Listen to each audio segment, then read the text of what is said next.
I grew up, I ended up going to the radio station, to WDIA, and became a white control board operator there working with black people. And it all seemed quite natural to me. I didn't see anything unusual about it. The whole time I was at the radio station, I knew that we were on the cutting edge of doing something real unusual.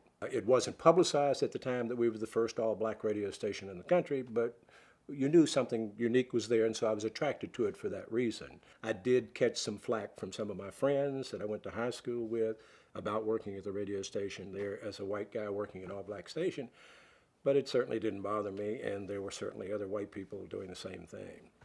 Looking back at it now, I would say that the station started something revolutionary by becoming the first all-black radio station, black program radio station in the South, with just really a modicum of discomfort. Well, of course, it was revolutionary. It gave black people an identity. It gave black people a radio station that they could call their own. Suddenly you had on the air black people playing the same role that white people played. The station started out as an all-white station. It went on the air originally as a white station. It wasn't making any money, wasn't very successful. They had 5 other white stations in town.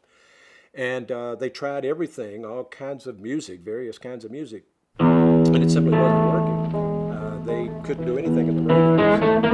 They're going broke. And so they decided to try an African-American announcer in 1948.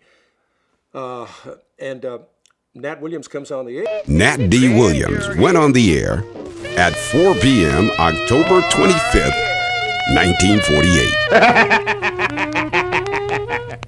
Top of the morning to you, my friends, from the home of colorful old Beale Street, the place where the blues... And it's not really until the late 40s, about the time the DIA hits, and about the time that Dewey Phillips starts playing black artists, that you get that crossover to the white audience. And that's why DIA is really as important as it is. Not only is it tearing down the walls of segregation, not only is it appealing to that black audience and empowering black people, but it's also making black music acceptable and respectable to the white mainstream.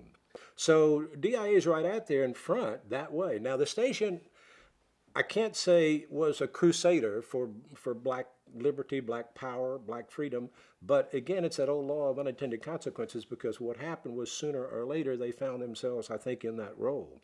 I think Bert Ferguson, I asked him this specifically when I was working on the book about that question. I said, you know, we never were really caught up in the civil rights movement, were we? And he said, I always felt that I could make a greater contribution by showcasing black entertainment, black talent, and showing people just how important and how talented the African American community was with their own radio station, could make a greater contribution than if we got involved in the civil rights movement.